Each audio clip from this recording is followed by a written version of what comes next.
in the pouring rain of a forgotten small town, where streetlights flickered like dying stars, a beat-up old truck sputtered to a halt beside a sleek black sedan stalled on the side of the highway. Inside the truck, a man with calloused hands and weary eyes spotted a woman fumbling under the hood, her elegant dress soaked through, clinging to her curves in a way that made the night feel even more unforgiving. Little did he know, this act of kindness would unravel the threads of his shattered life and hers. But hold on, viewer. If this tale of fate, redemption, and unexpected passion hooks you right from the start, smash that like button now and subscribe to our channel for more heart-pounding stories that remind you why humanity still shines in the darkness. Let's dive in. Meet Jack Harlan, a 35-year-old single dad scraping by in the dusty outskirts of Milford, a place where dreams went to die under the weight of unpaid bills and broken promises. Jack wasn't always this way.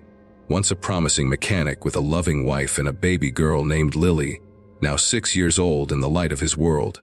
But cancer had stolen his wife Sarah 2 years ago, leaving him drowning in medical debts that piled up like storm clouds.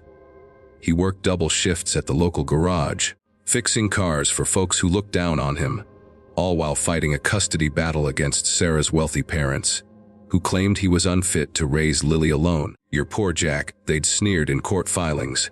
"Unstable. She deserves better." The hearing was set for next week, presided over by Judge Elena Vasquez, a name that haunted his nightmares, a stern no-nonsense woman known for her ironclad rulings. That fateful night, Jack was driving home from his second job, Lily asleep in the back seat, bundled in a threadbare blanket. The rain hammered the windshield like accusations, blurring the world outside. He almost didn't stop when he saw the stranded car. Time was money he didn't have, but something in him, that stubborn spark of decency Sarah had always loved, made him pull over. He grabbed his toolbox from the truck bed, rain soaking his faded flannel shirt, revealing the taut muscles earned from years of hard labor. The woman under the hood straightened up as he approached, her dark hair plastered to her face, mascara running in rivulets down her cheeks. She was stunning, even in distress, mid-40s with olive skin that glowed under the faint headlights, full lips pressed into a frustrated line, and a figure that her wet blouse and skirt accentuated in ways that made Jack's pulse quicken despite himself. "Need a hand?" he called out, his voice rough from exhaustion. She turned, startled, her green eyes narrowing at first, wary of a stranger in the night. But there was a vulnerability there, a crack in her poised armor. "My car just died. No signal out here. If you could, I don't know, jump it or something." Her voice was cultured, with a hint of an accent that spoke of boardrooms and authority, not roadside breakdowns. Jack nodded, wiping rain from his eyes. "Let me take a look." "Name's Jack." He popped the hood wider, his hands moving with practiced ease, diagnosing a loose battery cable amid the engine's mess. As he worked, they talked, small things at first. She introduced herself as Elena, no last name, saying she was heading back from a late court session. He mentioned Lily, how she loved drawing pictures of stars because Mommy's up there watching. Elena's expression softened, her guard slipping as the rain eased into a drizzle. "You do this often?" "Play knight in shining armor," she teased, leaning against the car, her wet clothes hugging her body in a distracting way. Jack chuckled, stealing a glance. Her curves were impossible to ignore, the fabric translucent just enough to hint at lace beneath. A flush crept up his neck. It had been years since he'd felt that spark, that raw attraction. Not really. Just can't leave someone stranded. Life's hard enough. In minutes, he had the car purring again. "Should get you home safe," he said, slamming the hood. Elena reached for her purse, offering cash, but he waved it off. "No need. Pay it forward someday." She hesitated, her eyes lingering on him. On the way his shirt clung to his broad shoulders, the quiet strength in his stance. "Thank you, truly." As she drove off, he watched her taillights fade, a strange warmth blooming in his chest amid the cold night. Little did Jack know, Elena Vasquez wasn't just any woman. She was the judge assigned to his custody case, the one who'd reviewed his file that very afternoon. Pages of debt statements, character references from his in-laws painting him as a failure. But now in her rearview mirror, she saw a different mankind, capable, with eyes that held depths of pain and love. That night, alone in her upscale apartment, Elena couldn't shake the image of him, strong arms flexing as he worked, rain tracing paths down his neck. She slipped into a hot bath, her mind wandering to forbidden thoughts, her body responding to the memory of his gaze. It was unprofessional, dangerous even, but the loneliness of her high-powered life had left her yearning for something real. The next day dawned gray, mirroring Jack's mood as he dropped Lily off at school.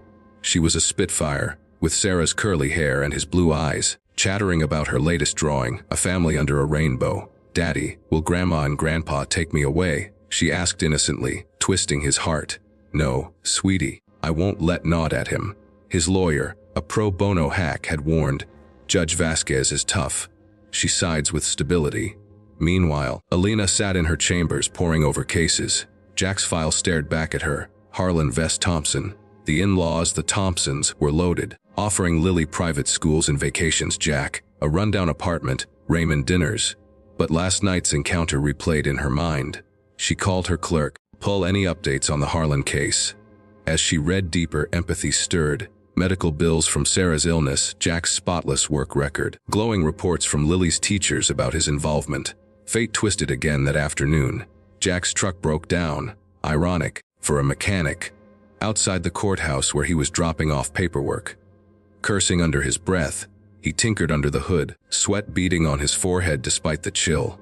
Elena, leaving for lunch, spotted him from afar. Her heart skipped. There he was, the stranger from the rain, muscles straining against his shirt as he wrenched a bolt.